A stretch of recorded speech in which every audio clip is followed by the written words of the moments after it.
Well, good morning. This is John Lucas. I'm going to try to show you two different ways to turn a rosette this morning.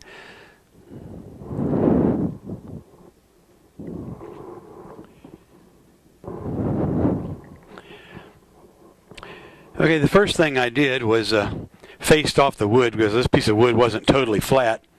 And so I wanted to make sure it was flat, so I used a bowl gouge and a scraper to kind of get it fairly flat. I drew my lines. This is fairly typical of a rosette. We have a slight bead right here, kind of a center bead, and this is kind of a bead that turns into an ogee or a bead to a cove. And then we'll have two cuts made with a parting tool, and then we'll have a bead right here. And this is fairly typical of several designs that I looked for. First, the tools I'm going to use to do this are really simple. We're going to use a parting tool, and we're going to use a skew as a scraper. This is not necessarily the way I would turn it, but I wanted to show you this method because it's very simple and anybody can do it. I'm going to raise the tool rest up slightly. In this case, I have the tool rest a slight distance away from the board because you have a long bevel right here, and I don't want to be writing down there. I want to be sitting on top of that to make the cuts easier.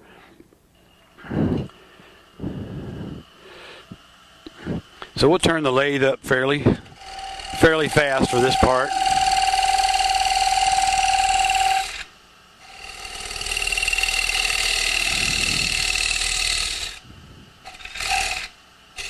Now I make a double cut on these. I want to get it a little bit wider than the parting tool. And the reason I do that is so that if you stick the tool straight in like this, you're scraping and you're not getting a very clean cut. What I really want to be doing is riding the bevel. So I'm up here like this where it's not cutting. I lift the tool down until it starts to cut, which is right about there. Now what I can do is I can tilt the tool slightly and take really gentle cuts across the face, and I get more of a shear cut that way, and it's a little bit, I get a cleaner cut that way, so I don't have to sand as much.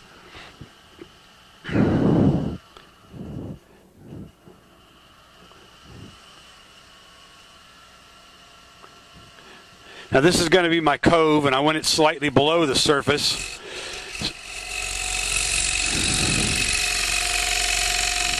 And normally I would take a lot of time to measure all this. We're going to do it a little bit slower.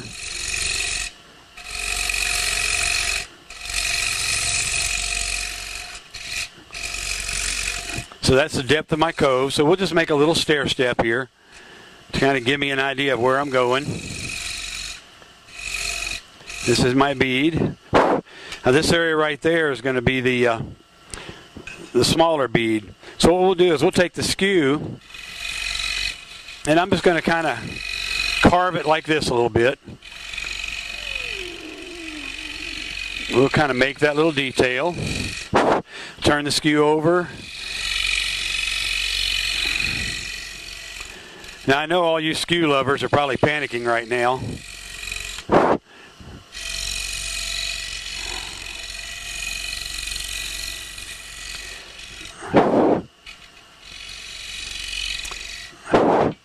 Just very gently reach into that corner, kind of drag it back across. Now we've got a bead out here, so we're going to knock these corners off. Let me move my dust collector out of the way a little further.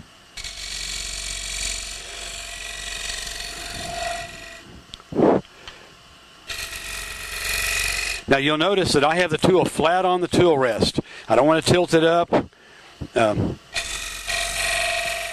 It won't get a catch if you're doing this.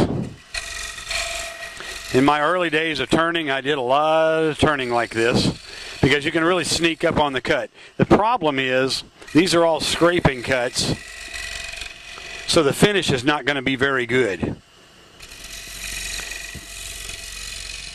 I forgot that I do need one more tool.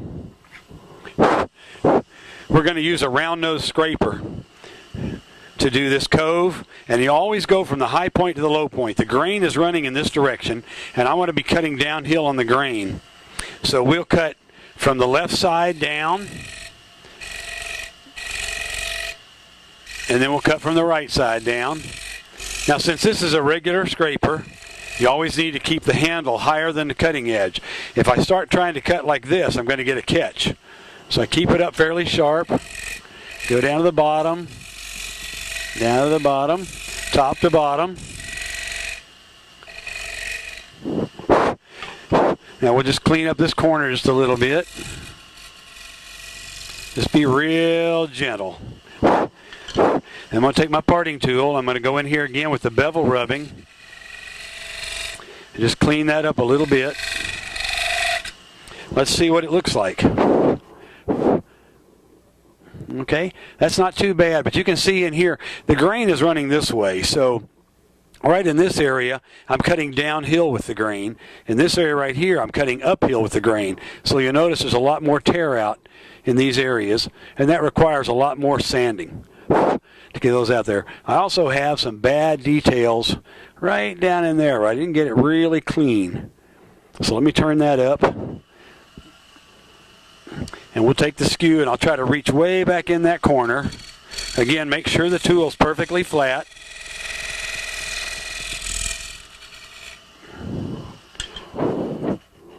And that's not too bad. The problem with this whole concept, though, using a scraper, is that if I have real fine details, like the corner right here, should be fairly sharp looking. If I go in there with coarse sandpaper and I sand very aggressively, I can round off that corner and you no longer have the clean details.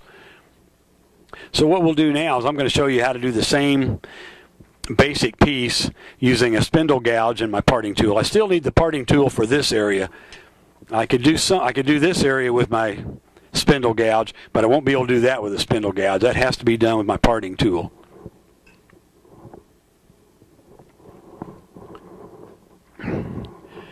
Now, unfortunately, the camera won't show these details very well, but there's still a fair amount of tear out right down in here and right down in there and a tiny bit right there. And I've sanded pretty aggressively with 150 grit.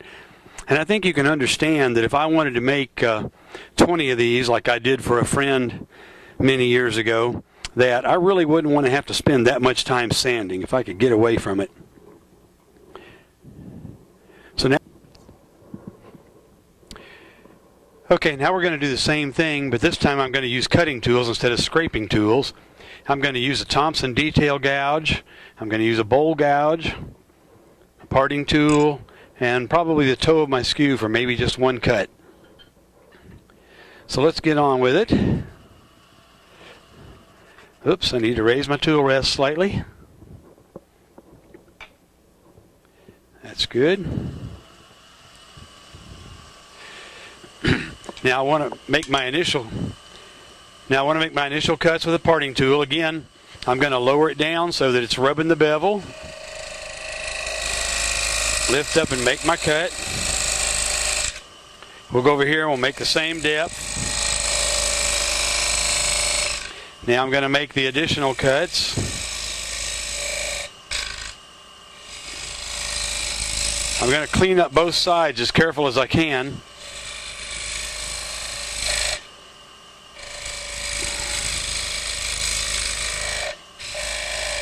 The trick with getting a clean cut with a parting tool is, number one, these sides are actually sharp. So if I've ground it properly, these sides are sharp as well as that. And if I'm cutting at this angle where it's rubbing the bevel, the wood's coming across there at a fairly sharp angle. So it leaves a fairly clean cut, particularly if I take passes just down the side of both sides. I've got a little tear out right here where we expected it because it's going uphill. So I'm going to make another real light pass.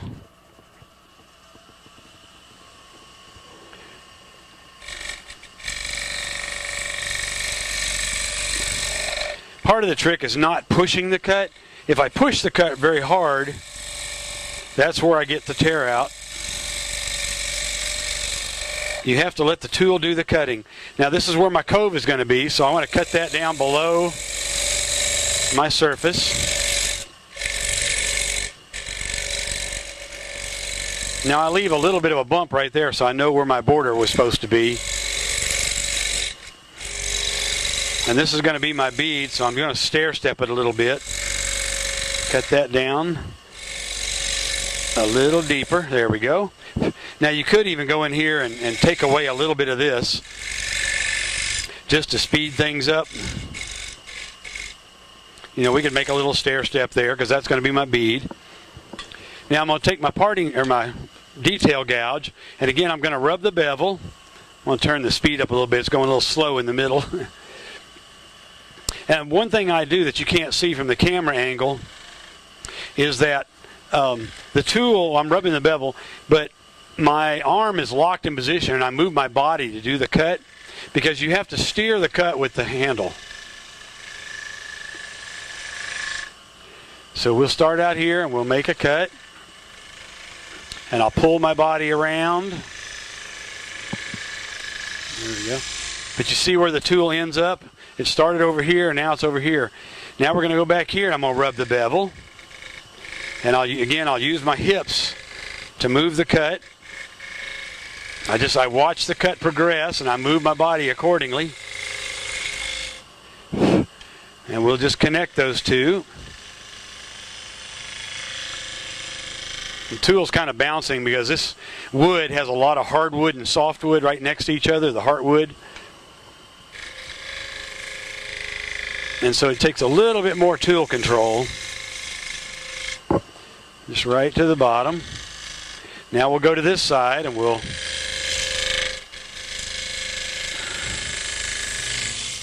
try to get my fingers out of the way so you can see the tool cut better.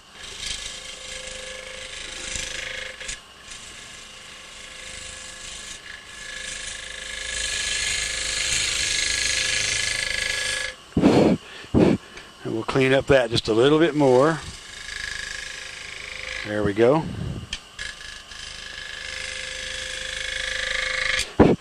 Now, I'm going to show you how to turn this bead in a few minutes. But the difference in this tool and my bowl gouge is how these tips are ground. This one is ground much more blunt than this one. To do a cove on this one, I'm going to have the tool up here really sharply. And it's a little bit of a tricky cut. If I use the bowl gouge, I can have the handle up a little bit higher, and it makes it easier for me to reach in there and control it. So again, we'll rub the bevel.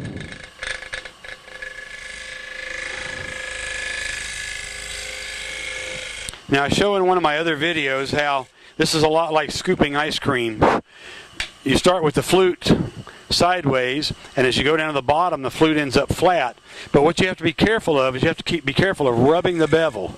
I'm going to turn the lathe off for a second and show you. Right about there is where it's actually cutting, and I'm rubbing the bevel. If I go down here, I'm not rubbing the bevel anymore, I'm scraping. So I'm not going to get a clean cut.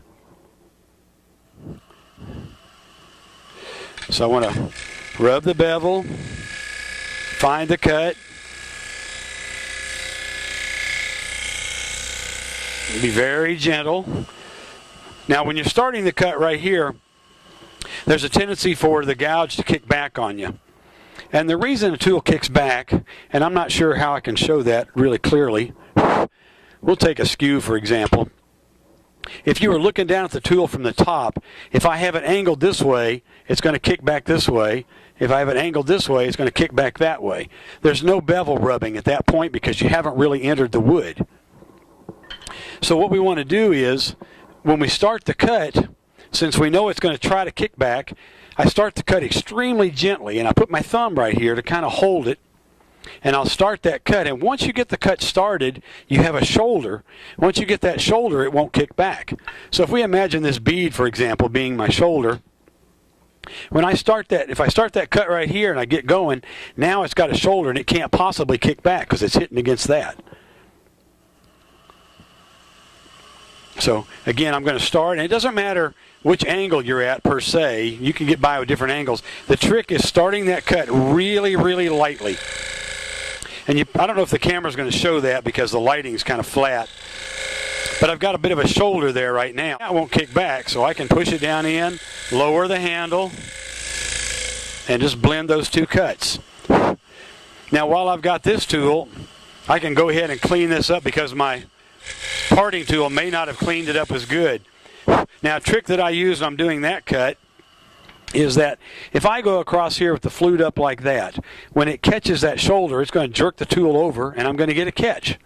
So what I do is, as I start that cut, when I get close to the edge, I rotate the tool, and now that lower wing is going to touch the corner of the cut, and it won't kick back on me. If I had the wing up, this is called an unsupported edge, it's going to pull the tool down. But in this position, it can't do anything. So I'll make a real light cut. I'll turn the handle over. And this tool is actually a little dull. I've been using it a lot this morning. So let's do the same thing with the right there. So I've turned it over so the bottom of the flute is touching, and you see it doesn't really cut at that point. Now to turn a bead with square-sided shoulders, like this would be, is really challenging. You have to move the tool all the way around to here to get this bevel rubbing. And the same thing on this side. I start the cut, and as I come around here, I go all the way around there. And I have to move the tool a long ways if I do a push cut around the corner. And I found it kind of difficult to do. So over the years, turning so many of these hand mirrors that I do that often have beads in this position, I figured out that when I turn a bead on a spindle, I start the cut right here, and I sort of rotate the tool over, and the cut goes down the wing a little bit, and I roll it around this way, and I don't have to move the handle as far. Same thing over here. I can pull it this way and pull it around. Now, when I had the tool rest in the normal position, as I start to roll this around, my handle actually hits the lathe, and I can't move the handle far enough. So I found out one day that the wood doesn't really know where we are. It's a circle. So if I raise the tool rest up, and I'm going to raise it up even further just to show you that it doesn't really matter. What I can do now is I rub the bevel, I rotate the tool over, and I cut off that wing. So what I'm doing is, as the tool rotates, I'm lifting the handle, and I'm moving the handle to my left, and I cut all the way down across there. So just gently moving the handle. Now when I go over here, instead of having to move the handle all the way around like this, what I can do now is I can rotate it the same way I just did and pull the handle around, and the handle doesn't have to go as far, and the handle doesn't hit the bed of my lathe. So I'm going to move the handle an extreme amount just to show you that it clears the bed. Now granted, this is a 20-inch lathe, so I've got a little more room to clear the bed.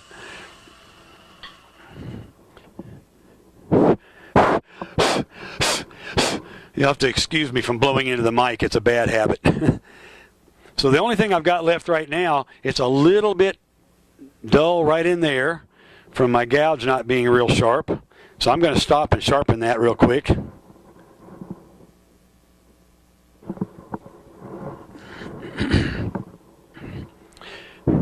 Okay, I reground the outside, and now I'm going to take my little fish hook sharpening tool and just polish off that burr a little bit. Inherently, a bowl gouge ground at 55 degrees is not going to cut as clean as a spindle gouge at 35 degrees.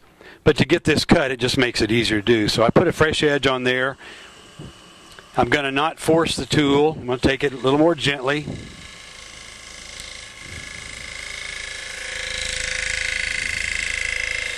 Now the bottom is where it's going to always tear the grain worse. So I want to take a real gentle cut across there. Let's see if that didn't straighten it up. Pretty good, pretty good. Very light at the very bottom.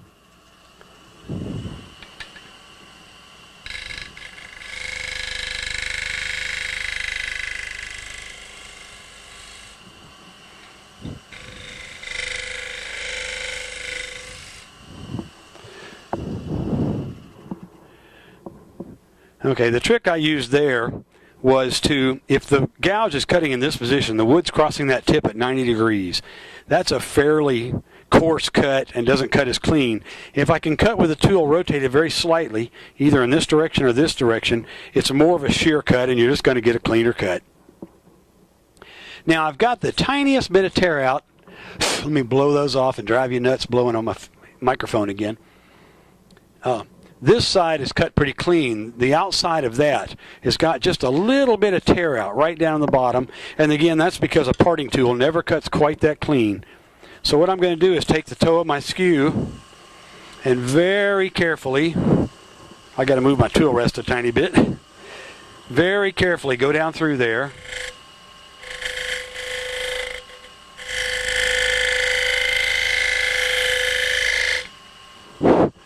And now I have a nice clean shoulder. Should take almost no sanding at all to get that out. So that's how I would do it. So I hope you learned something from that. There are several ways to actually get this same procedure, but hopefully that'll work for you.